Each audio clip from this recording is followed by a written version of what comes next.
Hello, family. Um, how are you today? I'm so glad that you can join me. Today, I'm coming for session 2 with you to discuss a very, very important topic under our 4-part series. Our 4-part series in the dynamics and challenges of parenting and families. We are on session 2. And so, our conversation today is going to be about essential steps to resolve family conflict. Once again, just to introduce myself, my name is Quanisha Johnson, and we are going to discuss this very important topic. Our last week, we talked about intergenerational patterns and how those played out in our family. And how fitting today that we're going to talk about conflict on a day that is supposed to be about love, Valentine's Day. Just remember and know that love can exist with conflict. Because you're in conflict with your family members does not mean that you do not have love for them. So let's get started.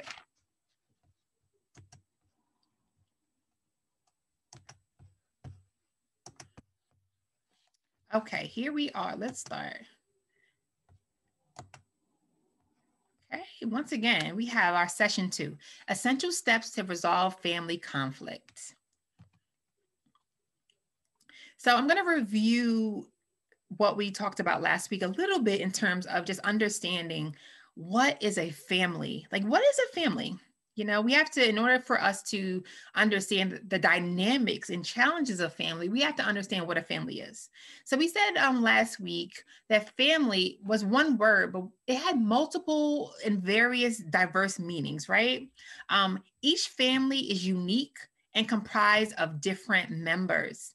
No family is one and the same. It's very important to remember that, because sometimes we look at our family and then we compare to how other families run, operate, how they function. And so every family is different. So we have one word, various meanings.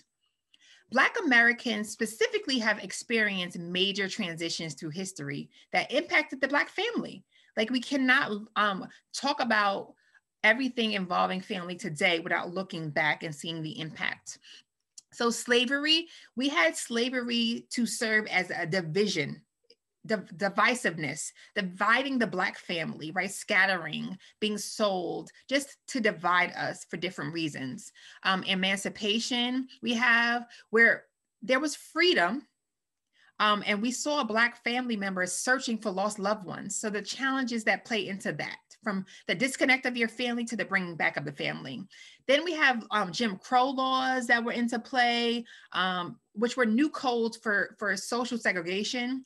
And of course, all of these things, of course, impacting families financially, the housing, different opportunities, things put in place in the outside world that, of course, would impact things within our homes. And right now, what are we dealing with? When we talk about conflict and we talk about families, right now, we're also facing a very, very great challenge. We're dealing with a global pandemic, which is disproportionately impacting our community, right? We are about 13% of the population, but when we look at the numbers, they don't match up. So we're dealing with so much from the outside that absolutely impacts what is going on internally within our homes. So once again, I like to give a face of family, of what they look like. Families look different. They respond differently. They're comprised, as we said, of different members. So we have here, as we can see here, we have a mother-daughter. We have possible a sibling situation. So we have siblings there. We have partners over there. But ultimately, when we think about families, they are made of different members, and conflicts look very different. And so what a conflict is, let's start talking about it. So when we talk about conflict, we often think of the word disagreement, right? So what is a conflict? A conflict is a disagreement between two or more people perceiving a threat. So when you feel threatened by another, then a conflict may arise, right? A conflict can also be an internal disagreement, right? And when I say internal disagreement, it's a struggle that we have within ourselves. Of course, the struggle that we have internally does not just impact us internally, it impacts our relationships with others, specifically our family members. So we have those two types. They have the conflict, which absolutely occurs between multiple family members, two or more. And then we have that conflict within that impacts our relationships and how we get along with others, how we disagree with others. So there's two types here that I wanted to look at. So who does conflict occur with? So conflict can occur with anyone within the family. Anyone can be involved in it. So one example I have here is between children. So the example is sibling rivalry. So we know when we have children, they're going to fight, they're going to argue with one another, they're going to disagree. And sibling rivalry, for example, happens for multiple reasons. It rarely is just about who gets the bigger toy or who gets more toys, right? It's deeper than that. It could be, for example, a desire for attention. It could be about how the family dynamics in our home are, right? Birth order, right? Who's born first? Who's the middle child? Who's the baby of the family, right? Basically, the temperament of a child could be the cause for it. But sibling rivalry is an example of where we might see conflict within a family. We might see conflict between spouses and partners, right? And that could be caused by virtually anything, right? It could be something financial. It could be a conflict about raising of the children. And so we'll see that play out. Anything it can be between partners on something that they're disagreeing about. We have a conflict between parents and their children. And we see this conflict play out through the development of a child, right? So there's a conflict when your child's very young and you're giving them a directive and they're not wanting to do it and you want them to listen. So there's that, that power struggle there where you're the parent and you're giving the child a direction. So that could start, in the early years. And that also plays out, for example, into them being teenagers. Teenagers, for example, want to be independent, right? But they also simultaneously need to follow the rules of their parents. So you see a lot of push and pull with teens and their parents. So you can see that conflict occurs between anyone. I don't have it up here, but it could be between grandparents and grandchildren, parents, and grandparents that are in the home. It could be between a partner and an in-law. There's all types of conflict, but basically it can occur between anyone that's in the family. So true or false question I have for you. So all families face conflict. What do you think about that? Is that a true or false thing? So I'm honing in on the word all, right? All families. As I stated earlier, sometimes we look at families and we think that this family doesn't go through certain things. This family does. My family is this way. This family is not. So I want to just tell you that conflict, it occurs with any family, with all families. There's some sort of conflict. Now, what families disagree about, what they have discord about, it's going to be different depending on the family. But I would say that it is true that all families go through some sort of conflict. So we don't have to feel ashamed that our family sometimes does not get along, and just understanding and not normalizing it in the sense where conflict is always good, but just understanding that as a family with different members, we all face some type of conflict in our life, in our family life. So conflict, there are differences that occur in every relationship. And I say every, there's some sort of difference because the people are different, right? And each family member is different. They have different thoughts, different actions, things, different ways they want to achieve their goals. So whenever we see different members of a family, if we combine that with different goals, everyone has a different need and also different expectations for other people, we're going to see some sort of conflict. Sometimes when we think about it, it's not necessarily about the what, it's about the how, right?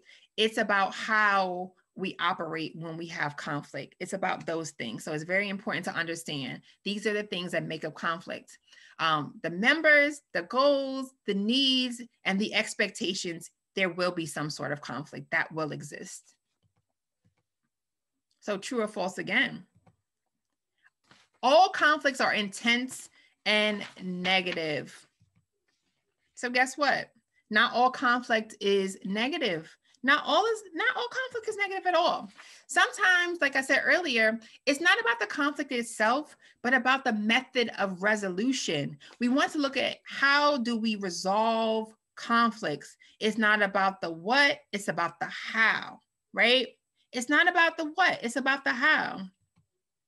Conflicts handled the wrong way may lead to anger, frustration, resentment, and power struggles, that back and forth, that push, that pull. It may lead to that. And then as a result of all of these feelings, the anger, the frustration, the resentment, the power struggle, a family, the functioning itself is impacted. Absolutely. You're going to see that. For example, if we go back to resentment, right? Let's think about resentment. Now, when we think about resentment, we first have to look at like just the example of anger. Anger is a normal emotion. We all get angry. It's natural. It's a natural emotions. We have a lot of emotions that we feel and that we express on a daily basis, right? And so anger sometimes goes with frustration. We're angry and frustrated. Anger is a secondary emotion. I always tell people when they're feeling angry to tap into what else are they feeling. So anger being secondary, what else goes with your anger? Are you feeling frustrated? Are you hurt by something that someone did or said to you? So what happens is when we're not tapping into the source of the emotion, what's making it happen, like just questioning ourselves and asking ourselves the root of things and trying to get down to the bottom of it, we sometimes are building up something within ourselves. And that's where the resentment is. The resentment is a buildup, right? When we have resentment, we're reliving past pain over and over again. So sometimes that anger, that frustration does not have an outlet. We don't know how to express it accurately. And then in a family, we see that resentment build up. So when we see arguments play out, we hear past things come up about a very current argument that the person receiving the information says, I don't even know where that came from. So we have to be mindful of how we're expressing ourselves so that we're not in a situation where there's a buildup, right?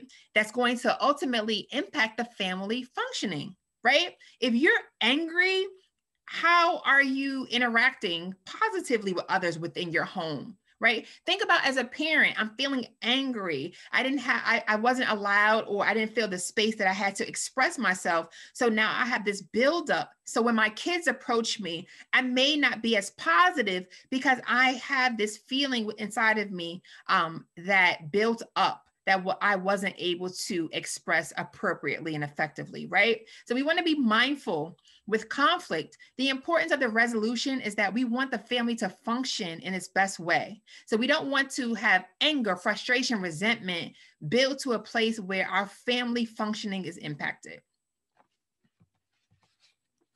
So family conflict impacts you differently. It's not the same, right? You're going to encounter all types of conflict in your life. If you work at your job, with your coworkers, with friends, just in different environments. If you're a student, you're going to have possibly conflict with other students. But family conflict impacts you in a different way. There are deep emotional attachments in family. These are your roots, your connections. In most cases, you are interacting with family daily or pretty often, right? So it's different. You know, when you experience conflict at work, you know you're going home. And so that, you know, that maybe this coworker that you're having an issue with, you don't have to deal with it until the coworker works another day or until you go back. But with the deep emotional roots and the constant and daily interaction, it just feels different. So the important for resolution is to make sure that we're understanding that those emotional roots can impact everything in our lives. The stakes feel higher. You feel like you have more to lose, right? There's more to lose. Of course, you don't want to lose your best friend, but you feel as though I can obtain more friends, right? You don't want to have a disagreement with your coworker, but you may not always work at that job, right? But ultimately, You're not replacing who your mom is. You're not replacing your grandmother, your dad. Those connections, those roots run very deep. So family conflict is different than other conflicts, and it feels different. So as a result of these roots, these connections, the stakes that are involved, I don't want to have this disconnect from my family. I feel more lost. Families often repress their feelings, so they hold back. They suppress, so they prevent themselves from saying the things they need to say, right? And then they detach. They detach from one another. And that's what we don't want. We don't want the disconnect from the family members. So people fail to get along because they fear each other. They fear each other because they don't know each other. They don't know each other because they have not communicated with each other. This is a quote from Dr. Martin Luther King Jr. Fear is an emotion, right? It's something that we feel. Fear doesn't feel good, right? We never say we feel fearful and it feels good. So when you fear, you are often afraid of what the outcome is, right? You may fear, I don't know how to communicate the impact that this family member's action had on me because I fear their judgment. So I avoid conflict with them.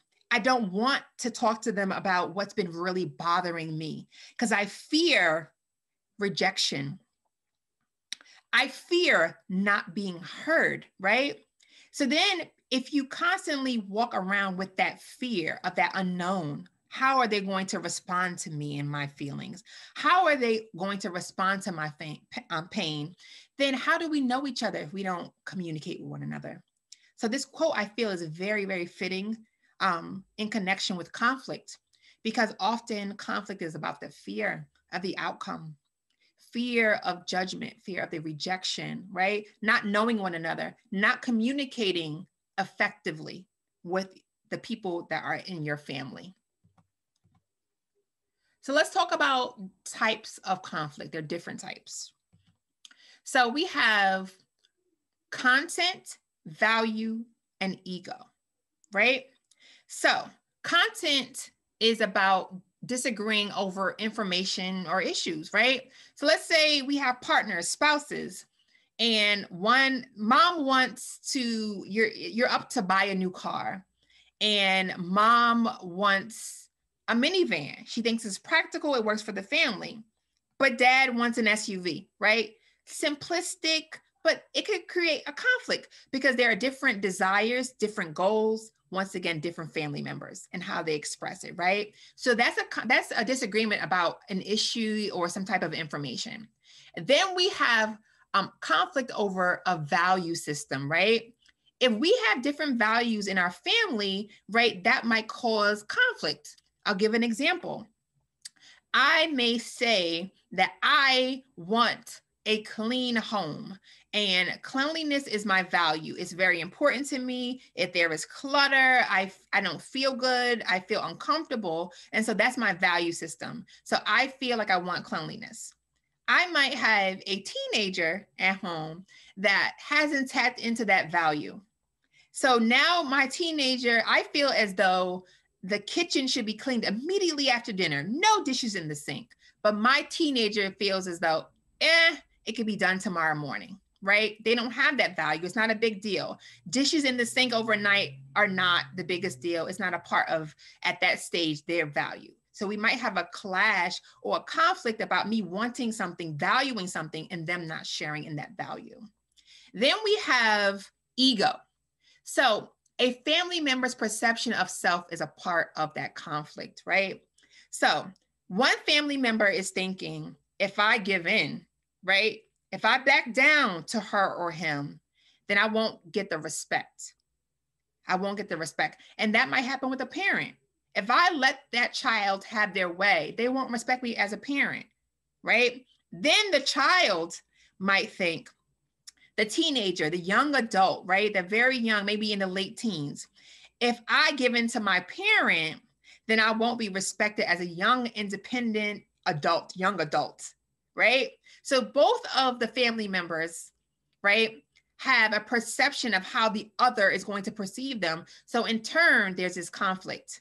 So I won't give in because of this, of how I'm going to be seen, right? So they're both thinking the same thing, but in different ways, right? So that is a conflict connected to their perception of self, and that causes some type of discord.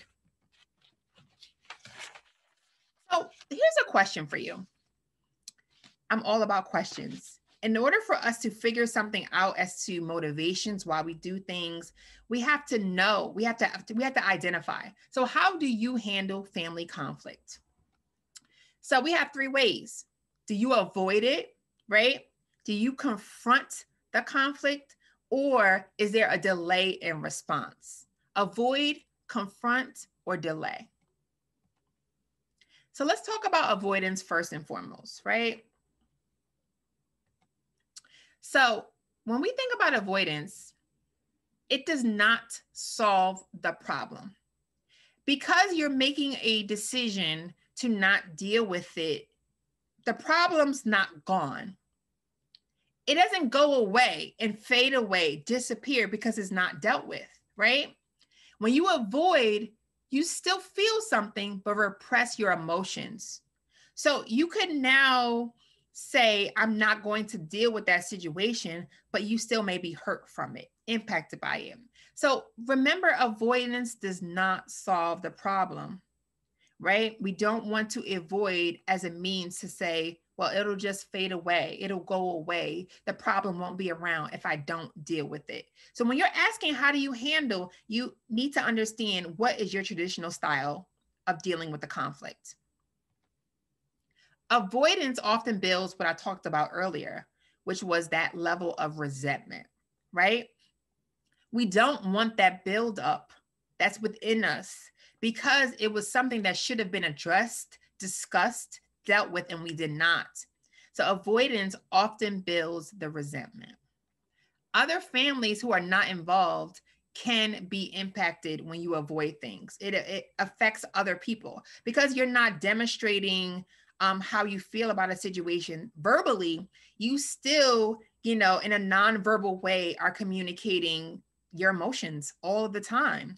So people in your household around you are going to get the brunt of that feeling, that pain, right? So being mindful of avoiding and not using that as a means to get rid of what the problem at hand is. Next, we have delaying.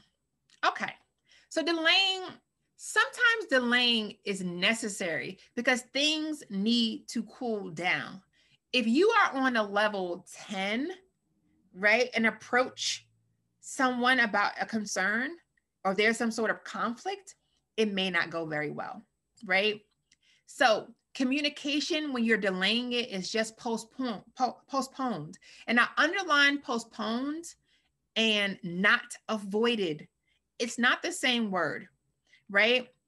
We don't want to act like it didn't happen.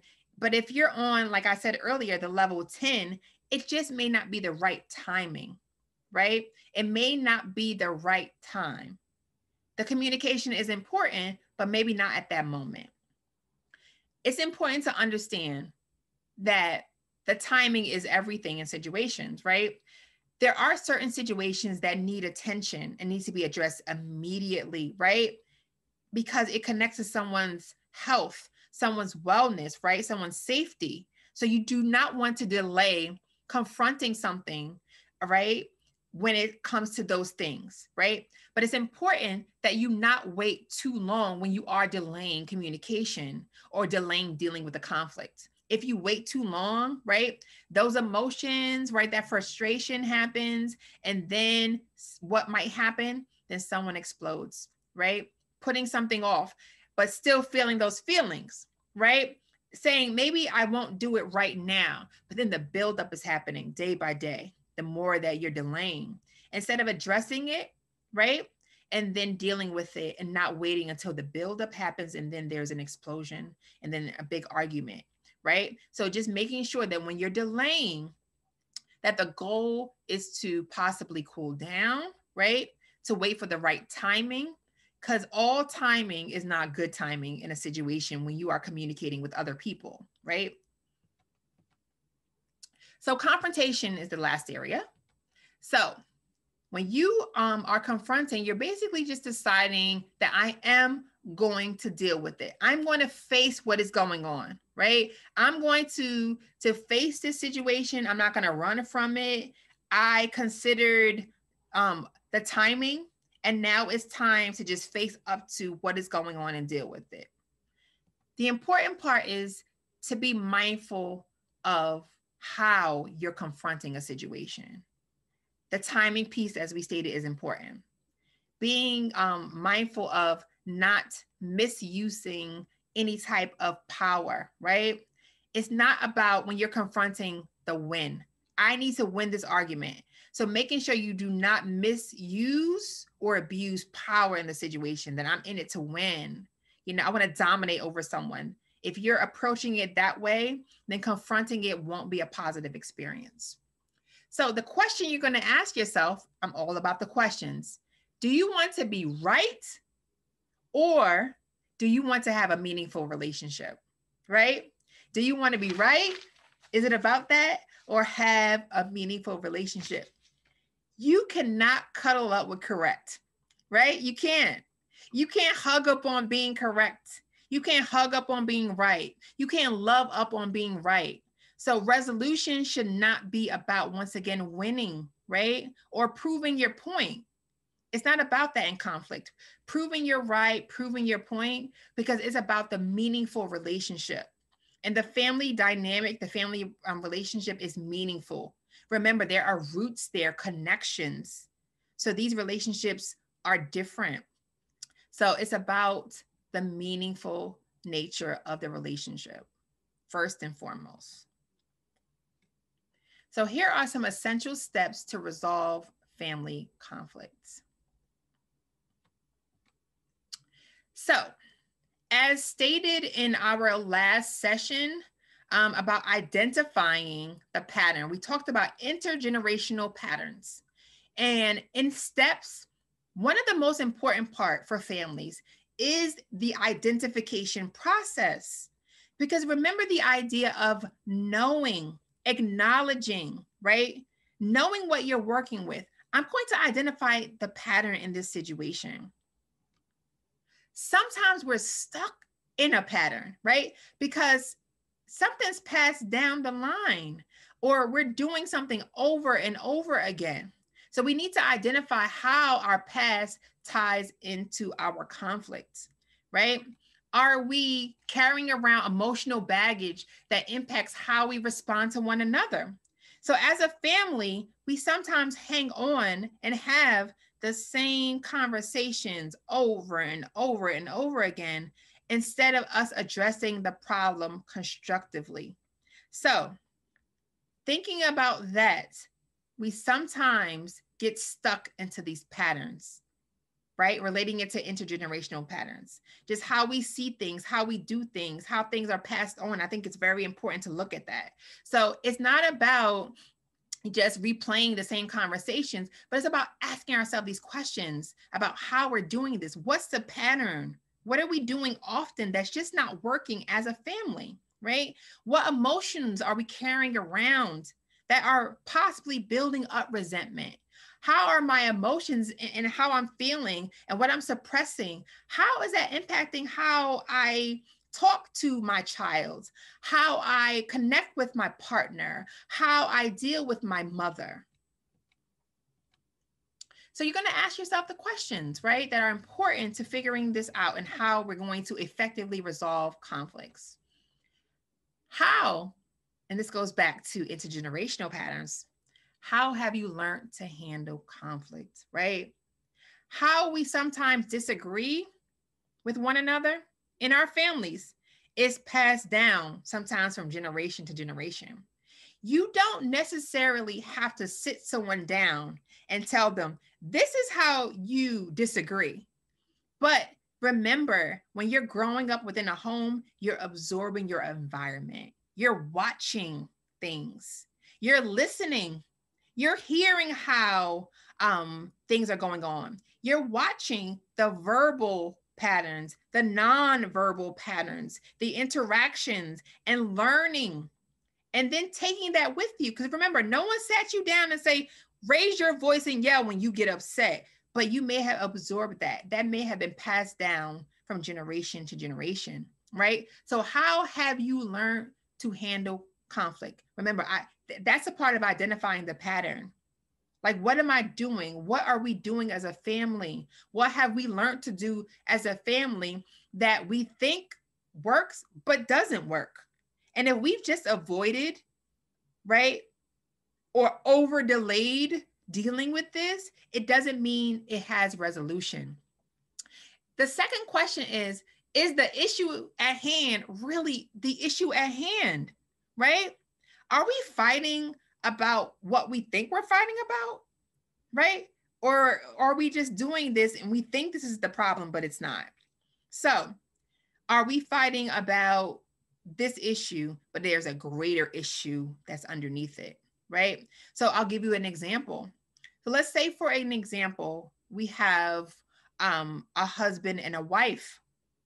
The husband is working late every day, picking up more hours. We're in a pandemic, just trying to make extra money. Finances may be tight. And so he's working a lot.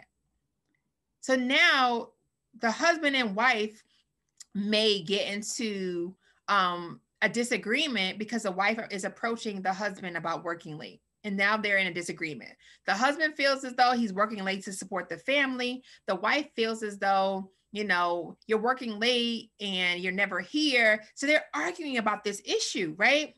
But what might be the underlying issue that the wife's not expressing, it's not about him working late, but maybe with the isolation of the pandemic, she's working from home. She's home with the children. She feels lonely. She misses his company. So when she approached the argument, it appeared to be about you're just working late. When actually it was about I feel lonely. I feel isolated. I miss you not being here. It's hard to be home all day and homeschool the children and then be here by myself all through the evening until you get home. So now we think we're just fighting about late work hours, and it's not about that.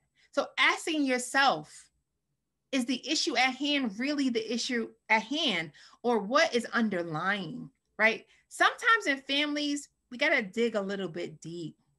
The surface is not always what it is. And sometimes the process of dealing with conflict is not necessarily starting with the approach of the person, but it's starting with ourselves, to really ask ourselves these questions.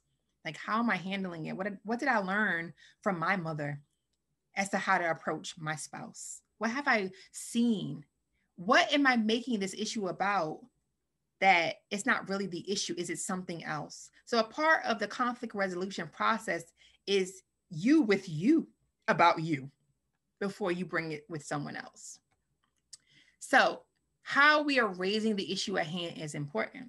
So that same wife approaching her husband, if she approached it upset because the loneliness was building up day by day, the isolation, the frustration, did she approach him so upset with that explode that I talked about earlier? When you have the build up, the resentment happens. So we have to ask ourselves, how am I raising the issue? So if I do have a concern, how am I approaching my family member about that concern? Am I making the focus more about the person than the problem? When we tackle resolution or tackle conflict, we have to not tackle the person. We got to get under that problem. So we don't want to make it about you, wrong. What's the issue at hand? What's the problem? Let's be problem focused that we can be solution focused. So I had to say it 3 times because I wanted it to come home and bring it on home with the idea of communication and more communication and communication. So it's 3 times over, right? Communicating, so important. The what and the how. How are we communicating? What type of communication? This is so important. So we may not believe this, but in communication, listening is a key skill in resolving your conflict. So it's not going to just be about how we express ourselves verbally, but it's going to be about the key skill of listening. Got to hear each other. And I'm going to just tell you the first step to listening. In resolving a family conflict and listening to one another, the first step is making a commitment that you are going to listen. I'm going to repeat that. Making a commitment to listen. Sometimes we go in ready to just talk, to say what we need to say. And sometimes, as someone is speaking, they may be on point number one, and we have our rebuttal ready to go. We are ready to respond when their point one needed point two and needed point three, but we couldn't hear two and three because we already had a rebuttal for one. And so we're ready. We don't hear the rest. We just know how we need to respond to point one. So when you are listening, which is the key skill, you have to make the commitment, right, to hear that person, to listen to what they're saying, right? We're going to go into I statements in a second, but I want to also bring back to a little bit about listening. You have to also listen with a third ear, right? And I'm going to explain that to you. When we don't have three ears, of course, but it's when you're listening with a third ear, you're connecting wisdom. You're listening to gain insight, right? You're paying attention to more than the surface. So more than what someone's saying, but what's underlying. I'll bring it home with an example. So we're in a pandemic. I keep repeating that. I'm repeating that because I know that this is a current pressure on families. No matter what your walk up life is, this is a current pressure on families. So there may be a teenager in the family, right? Lashing out, appearing to be disrespectful, not listening. And those things are not good at all. They're not to be condoned. It's not okay, right? But is my teenager lashing out, acting out of the ordinary just because she just wants to be disrespectful? Is it developmental? Possibly, right? Teenagers go through a lot of developmental changes, but is she changing? And do I see changes in her behavior because she's feeling isolated? She feels lonely. She misses school, right? Because she is her senior year, she won't be able to go to prom. She won't be able to do the things that, like, typical or normal teenagers do. So we need to look at when they're talking, expressing themselves, and then we see we see rage or we see disrespect. Maybe if we're listening with a third ear, right? Paying attention to what they're saying, how they're behaving, then we may get more insight about what is really going on, right? So I just want to throw that in there. When we make a commitment to listen, we really have to make a commitment to listen all parts of the situation and to listen with that third ear, right? To gain understanding of someone's perspective of why they're behaving the way they're behaving. We're still allowed to feel how we feel. Feelings are not right or wrong. It could still be hurtful that our teen is lashing out, being disrespectful, right? We're allowed the feelings, but it's okay because two things could be true: to be allowed the feelings and then to still pay attention to what might be going on, the underlying concern or issue.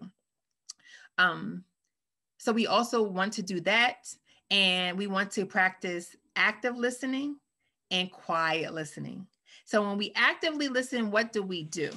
We are summarizing. We are paraphrasing. So when someone says something, we want to make sure that we heard it correctly. We don't want to jump to conclusions. So we want to possibly repeat what we thought we heard so that they could possibly correct us. And maybe said, no, I didn't mean that, or I wasn't saying that. And then we want to quietly listen as well. So in communication, we want to actively listen and quietly listen. So when I'm quietly listening to you, I'm engaged. We're making eye contact. I'm quiet. My body language is more inviting. So we're not like dealing with a conflict in our family, right? And then you're talking to me and I'm doing this, right? You can't hear me, right? I don't think you're listening to me when you're doing that. Or in terms of Open body language, we're not communicating about a conflict and I'm like this. Because ultimately, although I'm quiet, right, my body language doesn't say, I hear you and I want to hear what you have to say. So we have to be very mindful, right? With quiet listening, we don't have to speak, but our eye contact, our body language, right? And we want to be in a place where we're wanting to listen. If you're not ready to do that in communication, then it's okay to, as we said earlier, delay, right? The delay is okay. You might not be ready. You may need some time to cool down, but if don't approach it or don't be ready to engage in communication when you know that the timing isn't right for you. You can delay it. Don't avoid it. Don't think and say the worst about your family member.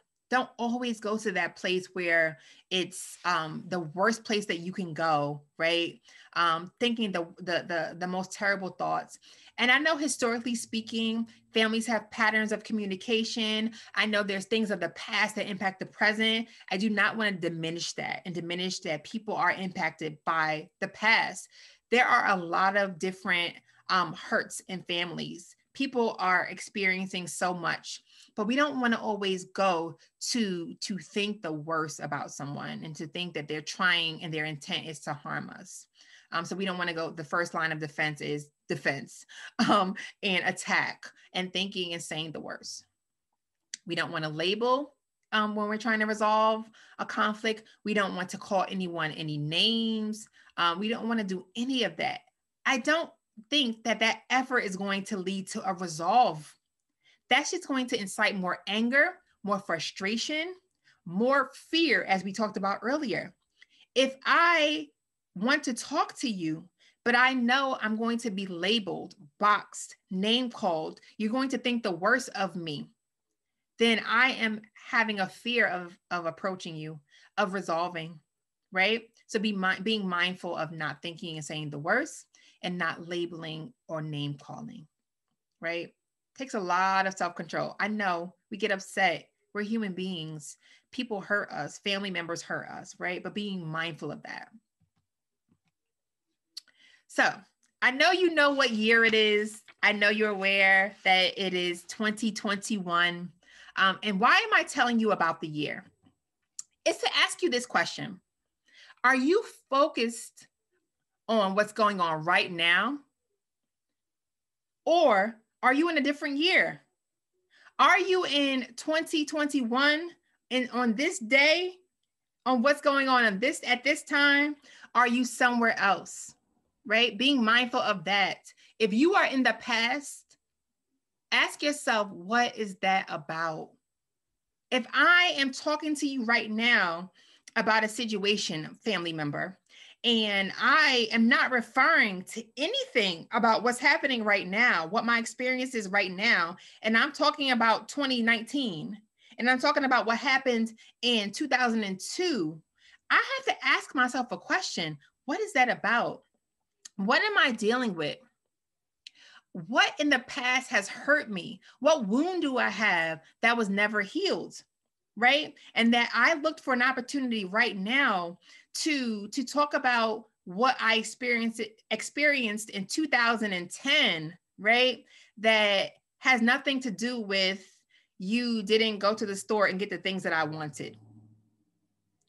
There's something deeper. So you have to ask yourself a lot of questions. And I mentioned a lot in resolving conflict about self, right?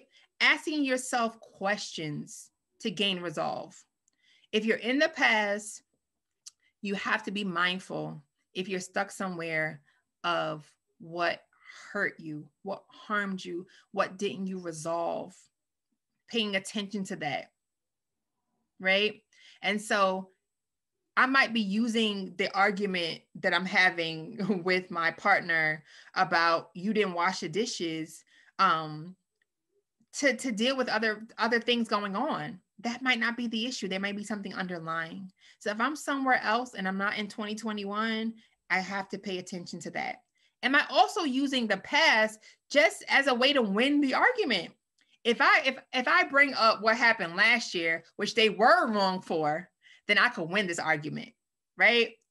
If I could bring up all of the past offenses, then I could win, because this is it. This is gonna get them, right? If I say this, I know they can't deny this. They can't defend this situation, and so we don't want to do that. That's why it's very important to have some type of resolve in a timely manner and to communicate effectively and appropriately with one another. So I want you to remember this part. It's so important. You can only do your part. You can only do your part. We're talking about family, a group of people, and every member has to do their part. All we can focus is on our part. Have self-awareness, operate to a level and with a level of forgiveness, right? Not name call on our end. If we're not personally ready or prepared to communicate, and we know our body language is going to be not inviting, if we're going to be distracted because we're so frustrated and we don't have anything to say right now and we need to delay, then we need to assess that. If we know that in our homes growing up, the pattern of communication, as soon as we get upset, we yell, I learned that. Then we need to be mindful of that, of how we need to change that, how that might not work for the family we created. So you can do your part. You can do your part. If you do your part, then you can feel confident in you did your part. And if every family member looks at what they can do, how they resolve conflicts. Do I need to delay this conversation? Am I avoiding this conversation? Right? How am I communicating? What's the pattern of communication? Right?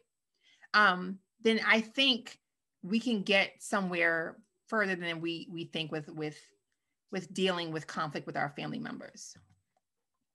Also keep in mind that sometimes there is no perfect resolution. Life is not just in like the perfect box wrapped nicely. There's a bow on top, right? Sometimes things get messy, right? And the resolution is just not wrapped up perfectly. And there's just no one answer that night that solves everything.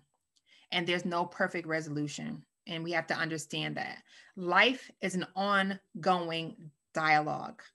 It's an ongoing conversation. Sometimes resolving part A may help to resolve something you were dealing with in the family, that's part B, and so on and so forth, right? Sometimes it's not clean cut the resolution. So that's why this is important, this point right here. It's not always about content, but about process. So sometimes it's not always, and I say sometimes, it's not always about what you're in conflict or you're disagreeing about. It's the process through it. We're imperfect. So you know what's important? Not that we fought about who ate the last slice of cake, right? That part of the content, but that we learned that although we got upset with each other and someone lashed out and said something incorrect, that guess what? But then we came back and we apologized. And then we reflected and we talked about what the real issue was. So maybe the content is, it may sound silly. We're arguing over cake, right? You know, and we can't really problem solve about like cake, but the process is important. How do we get to where we got, right? What led up to us even fighting about a piece of cake, right? And I'm using a silly example with cake, but it's not always about what the content of it. It's about our process. How did we get there? How did we get from A to Z? What led us there? How did we get through it? So conflict resolution is a process. It's step by step by step. It involves us all doing our part, right? It is not perfect. It involves communication. It involves self-reflection. It involves being forgiving. It involves not a power struggle. It's not about winning. It's not about being right.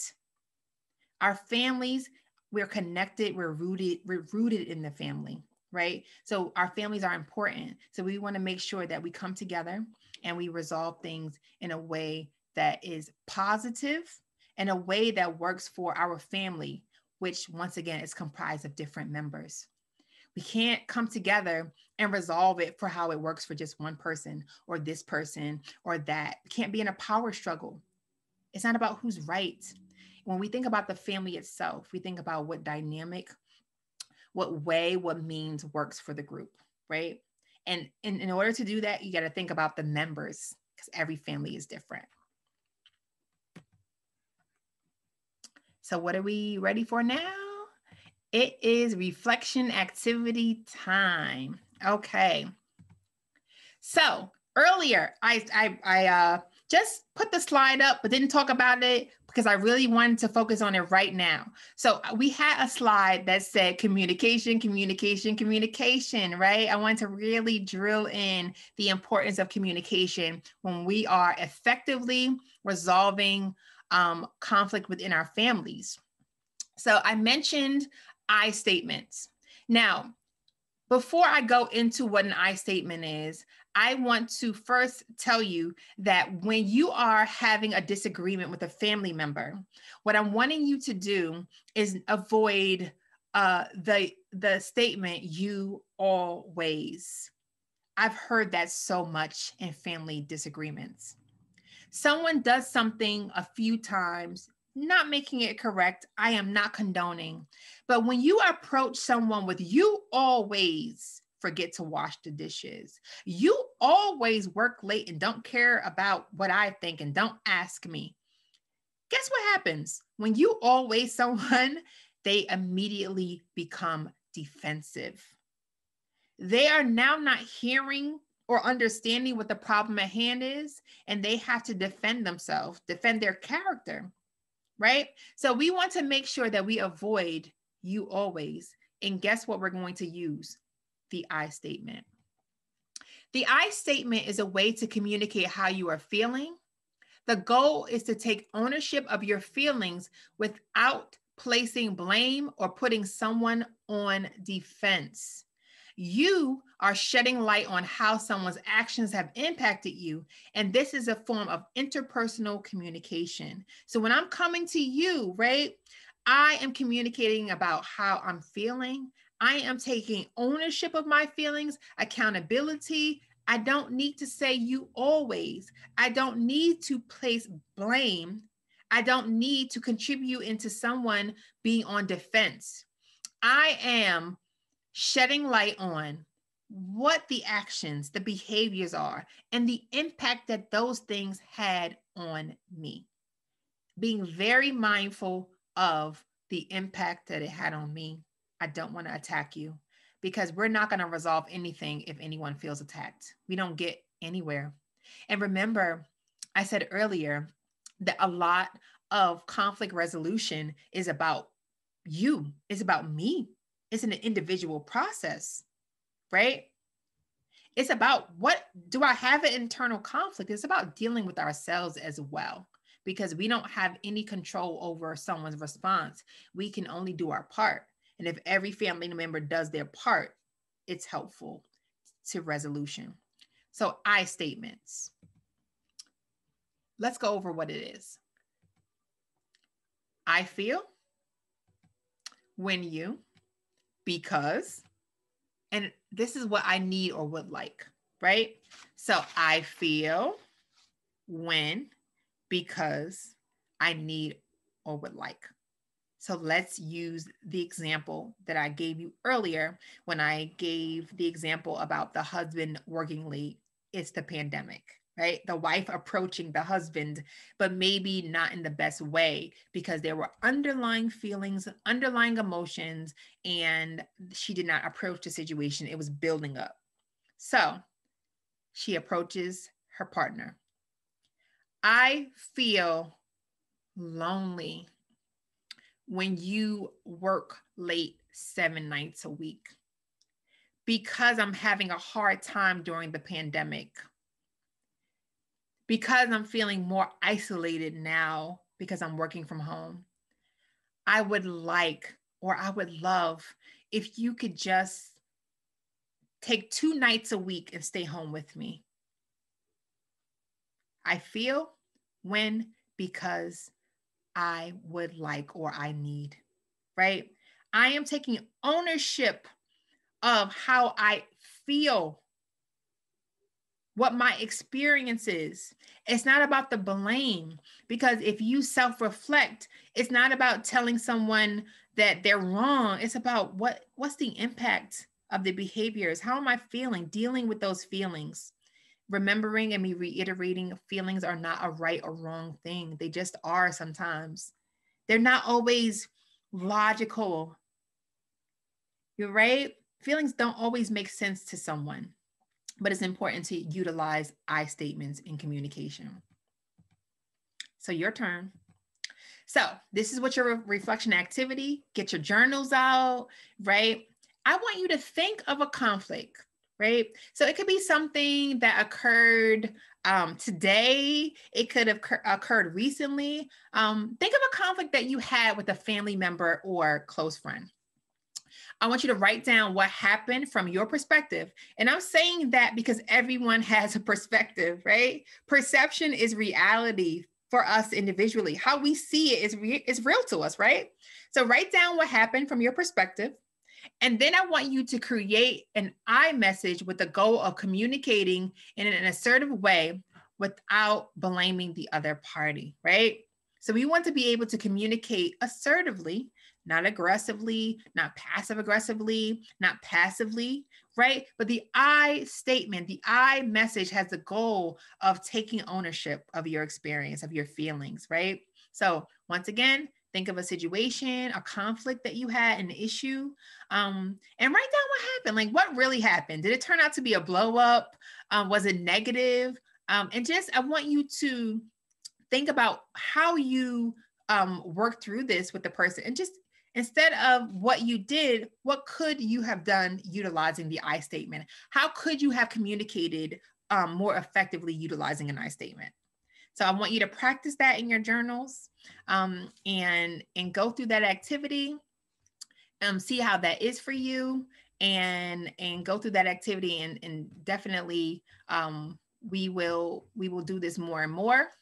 We will practice communication. It is so important in conflict resolution. Do not forget that.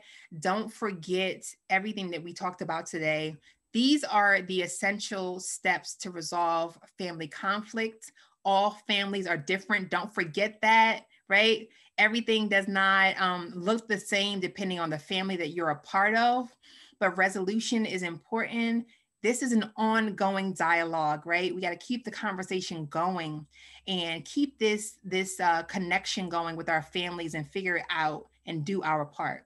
So as always, be well, take care of yourself and take care of each other. And I will see you next time. Bye-bye.